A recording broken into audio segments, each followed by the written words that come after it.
주제의 말씀은 본향을 찾아서입니다.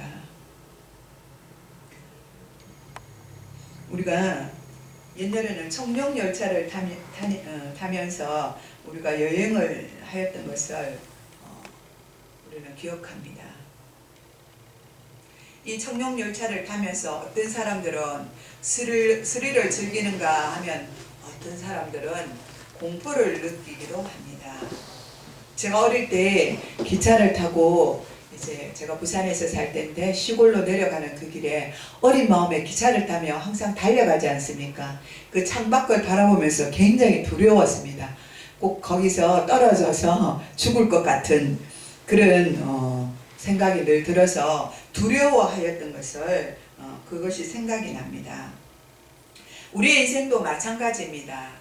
인생의 열차를 모르고 타면 굽이굽이 시련과 환난을 당할 때마다 불안과 공포에 몸부림을 치게 됩니다. 그러나 우리가 다 알고 타게 되면 이런저런 일이 언제쯤 올 것인지 여기 가면 어떤 무엇이 있다는 것을 다 알고 타면 그것들이 두렵지가 않습니다. 그렇기 때문에 그 인생의 열차에 공포를 느끼지 않고 해방을 느낄 수 있을 것입니다. 그리고 지나가는 순간순간마다 최선을 다하여 여행을 하게 될 것입니다. 두려워서 창밖을 내다보는 것이 아니라 그 창밖에 있는 그것들을 바라보면서 그 아름다운 경치에 우리가 취하기도 하고 또 굴속을 지나갈 때 굴이 온다 생각하면서 우리 깜깜하다 무섭다 이렇게 느끼기도 할 것입니다. 우리 인생에는 그렇습니다. 좋은 일도 있고 굳은 일도 있습니다. 터널과 같은 일도 있고 창밖에 아름다운 전경으로 펼쳐지는 그 들판 같은 그런 인생이 있기도 합니다. 우리 인생 열차는 어디로 달려가는 이것을 아는 것이 중요한 것입니다. 여러분은 무엇을 위하여 정신없이 살아가고 있습니까? 달려가는 종착역은 어디입니까? 한번 우리가 생각해 본 적이 있으십니까? 마지막이 죽음이고 죽기 위해 열심히 정신없이 살고 있다면 당신의 인생 열차는 궤도를 잘못 타고 이탈하고 있는 것입니다. 아멘. 성경은 인간의 종착역에 대하여 말씀하고 있습니다. 한 번 죽은 것은 사람에게 정하신 것이요 그 후에는 심판이 있으리니 히브리서 9장 27절에 말씀하고 있습니다. 인간은 죽음으로 끝나는 것이 아닙니다. 그랬으면 얼마나 좋겠습니까? 그냥 딱 죽었을 때 끝나버리면 굉장히 좋을 것 같습니다. 그러나 반드시 그 뒤에는 심판이 있다는 사실을 잊어버리시면 안 되는 것입니다. 아멘. 그리고 심판에 의해 또 다른 내세의 삶이 결정된다는 사실을 잊어버리시기 마시기 바랍니다. 내세에 대하여 소망을 가진 사람들은 죽음을 끝으로 생각하지 아니하고 죽음을 통하여 더 완전한 나라, 천국이 있는 그 주님이 계시는 나라로 인도될 것이라는 생각을 할 것입니다. 신라권의 저자인 존 밀턴은 죽음은 영원한 세계를 여는 열쇠라고 말하고 있습니다. 그리고 밤의 상념의 저자인 에드워드 영은 죽음은 인생의 면류관이라고 말하고 있습니다. 아브라함을 통하여 우리의 인생 종착역을 한번 생각해 보겠습니다. 우리 인생은 이 땅에서 나그네의 삶이라고 아브라함은 우리에게 말씀해 주었습니다. 아브라함은 믿음을 따라 죽었습니다. 아브라함은 다 믿음을 따라 죽었으며 약속을 받지 못하였으되 그것을 멀리서 보고 환영하며 또 땅에서 외국인과 나그네 같이 그렇게 살았습니다. 히브리서 11장 13절에 보면 아브라함은 구약의 사람이라 신약 때처럼 주님께 약속을 받지 못하였으나 천국을 바라보며 나그네의 순례의 길을 살았습니다. 성경에서 말하는 중요한 진리는 내세의 삶을 확신하는 것입니다.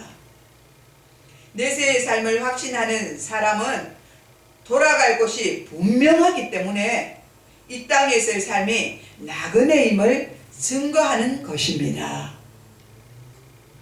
아브라함은 이 땅에서 본향을 찾는 삶을 살았습니다. 그는 하나님께서 많은 것을 주셨지만 결코 자기 자신을 위해서 쓰지 않았습니다. 이 땅에서 좋은 집을 짓지 않았습니다. 늘 천막 같은 텐트를 치면서 본향을 향해서 살았습니다. 언제 주님이 부르실지 모르지만 그날을 향해서 살았기 때문에 그날 주님이 부를 날을 그날을 기대하면서 이 땅에 있는 것을 소망에 두지 않았다는 것입니다. 이 세상의 모든 만물은 귀천의 본능을 가지고 있습니다. 돌아가는 본능이 있는 것입니다. 자기가 태어난 곳으로 가고 싶어하는 본능이 있다는 것입니다. 아브라함은 갈대아 우르가 고향이지만 그곳으로 가지 않고 더 좋은 본향을 사모하였습니다. 아브라함은 영안이 열린 사람이었습니다. 이 땅에서 왕같은 삶을 살았지만 장막을 치지 않고 살았습니다. 본향인 천국을 더욱더 사모하였기 때문입니다. 늘 주님과 동행하였기 때문입니다. 그뿐 아니라 아들 이삭과 손자 야곱까지 장막에서 살게 한 것입니다. 영원한 본향을 찾는 길은 예수님을 만나는 길입니다. 아멘. 영원한 본향은 믿음으로 살 때만 가능합니다. 아멘. 지금 즉시 예수님을 만나야 합니다. 아멘. 우리의 믿음의 사람들은 다 믿음을 따라서 죽었으며 약속을 받지 못하였을 때 그것들을 멀리서 바라보면서 환영하며 또 땅에서는 외국인과 나그네임을 증언하였습니다. 우리의 믿음의 조상들은 이 땅에 좋은 것 그것들을 바라보며 살지 않았다는 것입니다. 우리는요 조금만 힘들면 어렵고 힘들다고 짜증내고 아파하고 소리칩니다. 그러나 믿음의 사람들은 그것을 인내하면서 견딜 수 있는 그런 믿음이 있어야 된다는 것입니다. 이 땅이 왜냐하면 우리도 나그네거든요. 우리 믿음의 조상들 아브라함과 믿음의 조상들이 그렇게 나그네처럼 사는 것 같이 우리 역시도 나그네임을 증명하면서 우리가 살아가야 되는 것입니다. 우리 마음과 생각들을 이 땅에 맡기지 말고 저 본향 하나님 나라에 맡긴다면 조금 힘들고 어려워도 그것들을 믿음으로 극복하는 그런 자가 될 줄 믿습니다. 아멘. 우리 믿음의 사람들이 그렇게 말한 것은 그분들이 본향을 찾는 자임을 나타내기 위해서입니다. 그들이 나온 바 본향을 생각하였더라면 돌아갈 기회가 있었으려니와 이렇게 말하고 있습니다. 그들이 이제는 더 나은 본향을 사모하니 곧 하늘에 있는 것이라. 이러므로 하나님이 그들의 하나님이라 일컬음 받으심을 부끄러워하지 않는다는 것입니다. 우리도 부끄러워하지 않는 그런 삶을 살아가야 될 줄 믿습니다. 하나님은 믿음의 사람들을 위해서 우리 선조들을 위해서 한 성을 예비하셨듯이 우리에게도 한 성을 예비하셨습니다. 우리 믿음의 조상 아브라함은 시험을 받을 때에 믿음으로 이삭을 드렸습니다. 그 아까운 외아들을 드렸습니다. 이것은 누가 또 그렇게 했습니까? 하나님께서 그렇게 하셨습니다. 독생자 예수 그리스도를 이 땅에 보내시고 십자가에 못 박고 물과 피를 다 쏟게 하셨습니다. 죽이셨다는 것입니다. 이와 같이 아브라함도 이삭을 하나님 앞에 번제를 드리기 위해서 번제단에 올렸습니다. 죽이려고요.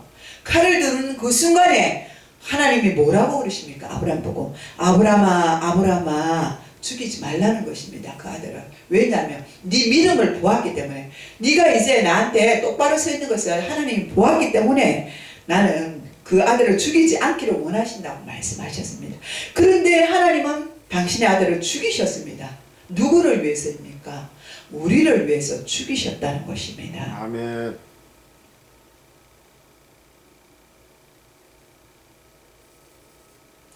그런데 아브라함은 어떤 믿음이 있었습니까? 19절에 보니까 그가 하나님이 능히 이삭을 죽은 자 가운데서 다시 살리실 줄로 생각한지라 비유컨대 그를 죽이는 자 가운데서 도로 받은 것이라.